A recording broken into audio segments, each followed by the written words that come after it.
Mario Kart series is one of the most beloved video game series of all time, because it's not only fun for a lot of hardcore gamers to, get good at, but it's also good for a lot of casual players, people who may not be necessarily into video games. It's easy to pick up, easy to control, and the concept is easy. You're just racing people, in go-karts. So it obviously makes sense that a lot of people want to, try to cash in on this and rip off Mario Kart at different points. There's a lot of different rip-offs throughout the years. I'm not going to name them all off, but a lot of people made the claim that in 2015, when Skylanders Superchargers Racing came out for the 3DS and Wii, a lot of people were like, oh yeah, it's just another rip-off. Well, while he has had a lot of common, like the whole go-kart mechanic and everything, but it does have a lot that's different in comparison to Mario Kart, and that's what I'm going to talk about here with Ignify here on his channel. Another reason is that the vehicles have different, forms. What I mean by this is you can have, land vehicles, you can have sea vehicles, and then you can have air vehicles. So you have 3 different types of terrain that you can go through.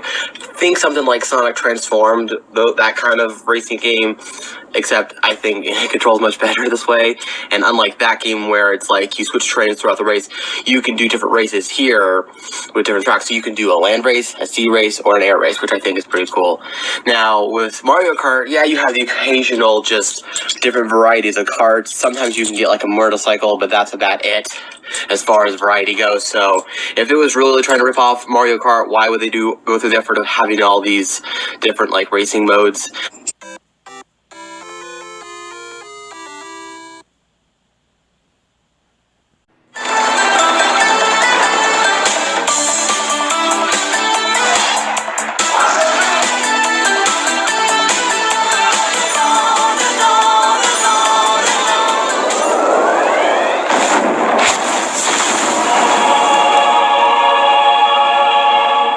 Thank you, Nolan, for that epic intro. See what I did there?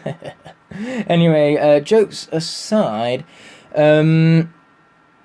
Nolan was mentioning about how there are very much differences between Mario Kart 8 and Skylanders Superchargers, at least the racing mode for it, despite the similarities that many people love to make when talking about the two of the games.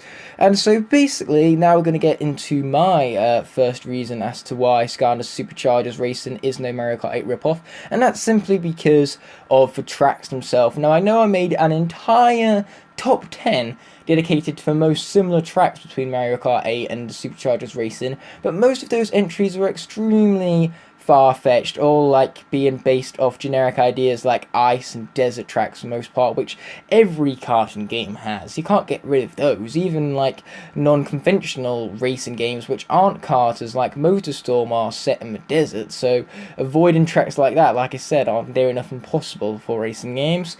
But as I digress, basically the number 1 entry on that list was, as you can see before you, Dragon Driftway and Dragon Spine.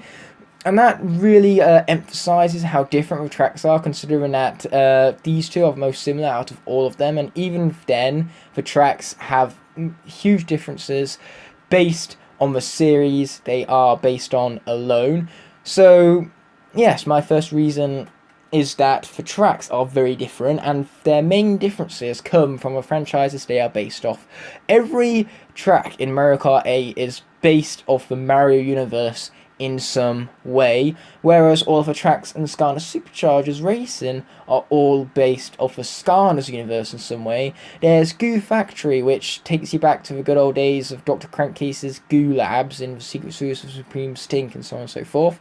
Dragon Spine, which is based off the Cloud Breather in Skylanders Superchargers, compared to, of course, Gobblegut from Super Mario Galaxy 2. So yes, there are main differences, my friends, what the tracks are and what they are based off. They are based off 2 completely different series, which means that Skylanders Superchargers Racing cannot possibly be a Mario Kart rip-off, considering that its tracks are based off an entirely different franchise. Now, one reason is that the cars are very different. They're not just generic go-kart-like vehicles that you see in most, rip-off games for Mario Kart. Now, to be fair, the whole racing mode in Skylanders Superchargers was really more or less a side thing to do. Something you can do, when you're not playing the story mode, except for Supercharged Racing on the Wii and 3DS, which that was pretty much the whole point of the game, which is what we're mainly focusing on. But all I'm trying to say is that these vehicles were not designed, with the intention of ripping off Mario Kart at all. They're just there to fit into the Skylanders theme, and I think that does really good. It fits the Skylanders area very much so. Just comparing a vehicle from Mario Kart, for example, you can just tell that they're very different in design. That point Nolan just made perfectly contributes into my next point, with the fact that not only are the vehicles designed very differently between the two games, but as are the games themselves. So you can tell from these covers alone that they have a very different look to them. Mario Kart 8 is far more cartoony-like, and of course obeys the laws of physics much less, which is really saying something because Superchargers doesn't care much for physics either. But still, in Mario Kart 8 you can see extremely cartoony characters, really bright visuals, and as I said before, anti-gravity as such, whereas in Skylanders Superchargers it has a slightly more realistic feel. But really what changes these games aesthetically, first of all, is the difference in item box design, as you can see before you, and then there of course is the change in lighting. So another thing that makes Superchargers feel a little bit more realistic than Mario Kart, despite the fact that they both have a cartoony feel to them, is the fact that Superchargers lighting feels a lot more realistic to Mario Kart 8, and by that I mean it's a whole lot more natural feeling rather than being bright and all in your face. It's got more of a darker sunlight feel to it. So yeah, aesthetically these games are very different, mostly because one's on the Wii U and one's on the Wii, but still these games were purposefully designed to have a different look to them. So how can Superchargers Racing be a rip-off of Mario Kart 8 if it looks entirely different to the game? Yet another reason to why Skylanders Superchargers Racing is not a ripoff of Mario Kart is because, unlike Mario Kart, where you just choose your characters, your car parts, and then whatever, with Superchargers Racing here, you actually get a little bit of an intro into your character and car right before you start. What do I mean? Well, before you start a race, as I am here, you see this with whatever character or vehicle you have.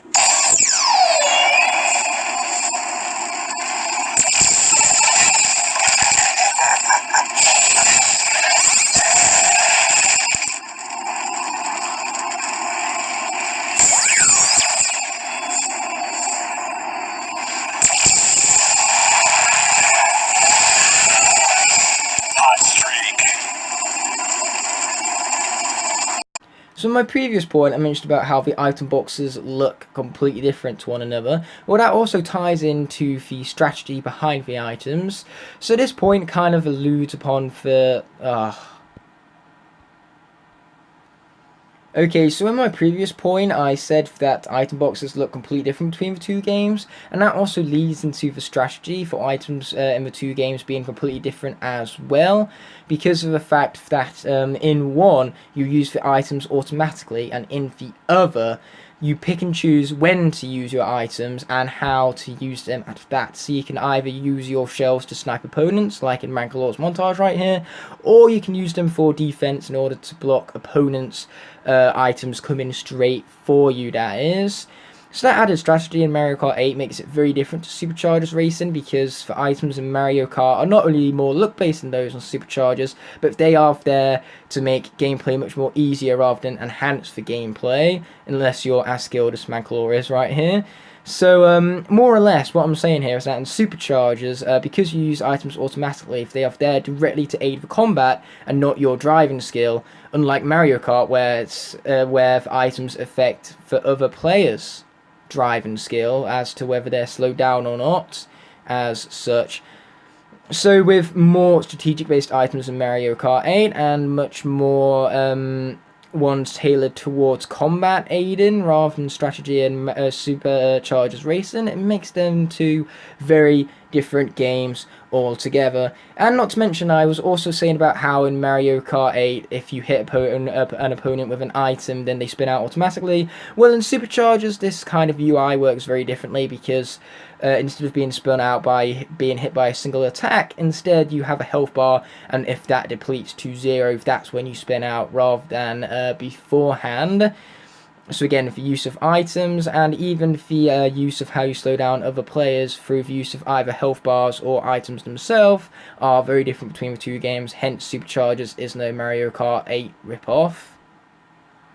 And yet another reason for this list is because when you start up around a Mario Kart, well, you get around, spin of your character usually, and you have a 3, 2, and hold the button 1, and then boom, you're already racing. Like, you have to blow up the momentum, and, you know, that's just not how it works in Skylanders Superchargers Racing. In Skylanders Superchargers Racing, we have a little bit of a different thing.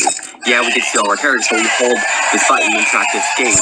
If it's in the, bottom darker color, the red, black color, I should say, you don't really go that fast. If it's in the green color, you go the perfect amount, but if you go red, you automatically crash, and you have to wait a bit before starting up again. So with Superchargers Racing, you have more of a mechanic, which I think makes things a little bit more challenging in some aspects, as long as you do it right. Okay, going back to the vehicles themselves, Nolan did point out the fact that the designs for vehicles are completely different, and that is true. That does indeed mean that Superchargers Racing is not ripping off Mario Kart based on vehicle designs alone, which are very thought out on purpose to not rip off Mario Kart 8 at hand here. But another thing that these vehicles highly adjust is for core gameplay itself. So in Mario Kart, all what changing vehicles does really is change your stats, and sometimes this can also increase or decrease handling, which of course does affect the core gameplay because you struggle more with your kart specifically. But even then, stats aren't everything. So these vehicles affect the gameplay in much deeper levels because of the elements the vehicles possess. Each element for the vehicles give the player a certain advantage, and it's up to the player to pick or choose which set of advantages or disadvantages they want based on the element of their vehicle. Fire vehicles have more speed. Earth vehicles have much more power. Undead vehicles are easier to handle, at least in my experiences they are. Tech vehicles are far more rewarding because you're able to gather gear bits and stuff like that much more quickly. Life vehicles give you healing, so that's so much more convenient if you're running low during the races. However, air vehicles are much more better at singling out enemies and causing them to spin out because of their high damage outputs. And then for water vehicles, well, there's no real big difference between those, I'm going to be honest here. But still, water vehicles are a bit like the air vehicles, where they're better at singling out enemies, whereas the magic vehicles are more focused upon better handling out on top of the water, whereas water vehicles are better handling whilst diving under the water. So there's my point for you guys. The vehicles affect the gameplay much more than just increasing or decreasing certain stats, which makes Superchargers far from rip-off of Mario Kart, because it's actually one of the areas in which Superchargers Racing is a better game. Plus, not to mention, even the character you pick affects the vehicles here, because in Mario Kart 8, if you want a character with high weight and high speed, but low acceleration and handling, you go for a heavyweight. If you want the opposite, you go for a lightweight. That's about as far as the characters adjust your stats. However, for Superchargers, if you pick a Skylander that matches for the vehicle combination, then you get a boost in stats. Not a swap-up in stats, so you don't sacrifice one stat for the other, you get a complete boost. And once again, that influences what character you pick, rather than just, oh, they're heavyweight, so I can pick any heavyweight I want out of the 16 that are in the game. That's an approximation. I don't actually know how many there are. And for my last personal reason for this list, if it isn't already obvious by now, Bowser. Just Bowser. You're probably thinking, so, what about Bowser? He is in both Skylanders Superchargers Racing and Mario Kart. So, here's my question. Why would Nintendo, a company who is very protective of their IPs, very, very careful, why would they let them have one of their own beloved characters in a ripoff of one of their games? That's my question to you. And hey, just look at my gameplay I had earlier in this video. It's quite obvious that Bowser was allowed because, he just fits. Yeah, they could have had other characters in the Nintendo world, but I think Bowser and Donkey Kong fit the Skylanders aesthetic more than any other Nintendo character, but still. So overall, just because something is in the same genre of another thing doesn't make it a ripoff. Like, theoretically, every video game is a ripoff of the very first video game. So, you need to keep that in mind. Skylanders Superchargers, while very similar to Mario Kart in some aspects, like the boxes and everything, is still its own game and still has a lot of mechanics very faithful to the original Skylanders series and so forth. While it's a fun game, and I for a long time preferred it over Mario Kart, I may slowly begin to change my mind and think Mario Kart's better, but that doesn't make Skylanders Superchargers Racing a bad game. Not at all. I'm glad it exists. I really do. And if it can be ported on the Switch, which I highly doubt will happen, I would be all for it. But right then, thank you, Aaron, Ignite the Fire, for letting me on this channel and for this video. And I'll see you guys later. Bye. Thank you so much, Nolan, for helping me out with this list right here. Yours was epic in the finest meaning of the word right there. Back to the whole name puns and everything. But it was still epic all the same. Now, moving into my last point for the video here, basically the gameplay between the two games is extremely different. So Nolan's very first point looked into the fact that there are sea, land and racing vehicles specifically tailored towards those, rather than having all three gameplay styles in one. They are separated, which is a big difference for the two games right off the bat. But that also feeds into, of course, the gameplay mechanics. So Mario Kart, you can drift. Yeah, that's about it, really. Even underwater, you can do that, sure. But in the air, that leaves you doing nothing. Whereas in Superchargers Racing, whilst you're in the sky, you can do barrel rolls, and whilst in the water, you can actually dive and then go back up on the surface of the water even, and do stuff like that. And this isn't me bashing Mario Kart at all, because both of these have really good fluent gameplay mechanics. But really, what this different gameplay is leading to is the fact that these games have very different modes. So you can't call Skylanders Superchargers a rip-off of Mario Kart 8 when Mario Kart 8 doesn't have modes where you can collect sheep and put them into pens, or hunt down the chompies, because they don't have modes like that. Sure, whilst the two do share time trial modes and Grand Prix, and Mario Kart does have its iconic battle mode, apart from that, the modes are extremely different. So calling Skylanders Superchargers Racing a rip-off of Mario Kart just isn't fair when there's so much stuff that it does unique to its own identity. So there you go, fellas, that does it for today's top 10. Once again, I do indeed want to thank Nolan for joining me on this, and basically that right there are the 10 reasons why Skylanders Superchargers, at least the racing portion of it, is no Mario Kart rip-off, specifically of Mario Kart 8.